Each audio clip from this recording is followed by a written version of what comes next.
రాష్ట్రంలో చంద్రబాబు నాయుడు గారి ప్రభుత్వము పరిపాలన ఎలా ఉందంటే, మాకు రాయలసీమలో చిన్నప్పుడు నేను ఒక పిట్ట కథ వినేవాడిని.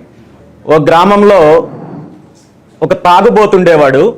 అతను ప్రతిరోజు మద్యం సేవించి గ్రామంలో రోడ్ల మీద తిరిగే వాళ్ళని ఇబ్బంది పెట్టడము, గ్రామస్తులను ఇబ్బంది పెట్టడము, మహిళలను ఇబ్బంది పెట్టడము, ఇలాంటి పనులు చేస్తుంటే ఆ గ్రామంలో ఉన్న ప్రజలందరూ కూడా అతన్ని దుర్భాషలాడుతూ ఇతని పీడ మాకెప్పుడు వదులుతుందా అని చెప్పి ప్రతిరోజు బాధపడేవాళ్ళు. కొద్ది కాలం తర్వాత అతను అనారోగ్యంతో జీవిత చివరి దశకు చేరుకొని చనిపోతూ తన కుమారుడి దగ్గర ఒక మాట తీసుకుంటాడు. నువ్వేం చేస్తావో నాకు తెలీదు, ఈ గ్రామంలో ప్రజలందరూ కూడా నా గురించి గొప్పగా మాట్లాడుకోవాలి, నన్ను మంచోడని చెప్పి పొగడాలి నేను చనిపోయిన తర్వాత అని చెప్పి తన కుమారుడి దగ్గర మాట తీసుకొని చనిపోతాడు.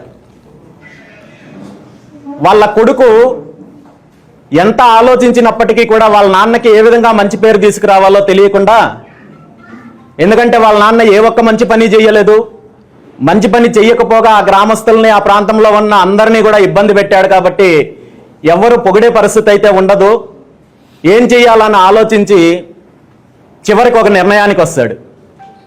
తను కూడా మద్యం సేవించడం మొదలుపెట్టి వాళ్ళ నాన్న చేసిన ఆకృత్యాలు అరాచకాలు ఏవైతే ఉన్నాయో దానికి 10 రెట్లు ఎక్కువ చేయడం మొదలుపెట్టాడు.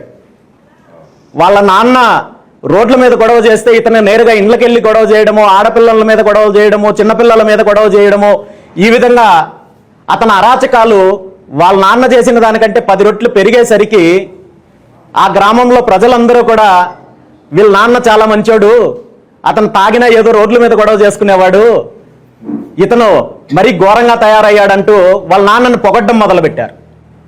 ఈరోజు రాష్ట్రంలో వైఎస్ఆర్ కాంగ్రెస్ పార్టీ ప్రభుత్వము అధికారం నుండి పోయిన తర్వాత చంద్రబాబు నాయుడు గారి ప్రభుత్వం అధికారంలోకి వచ్చిన తర్వాత ఎగ్జాక్ట్గా పరిస్థితులు ఇలాంటి పరిస్థితులే ఉన్నాయి.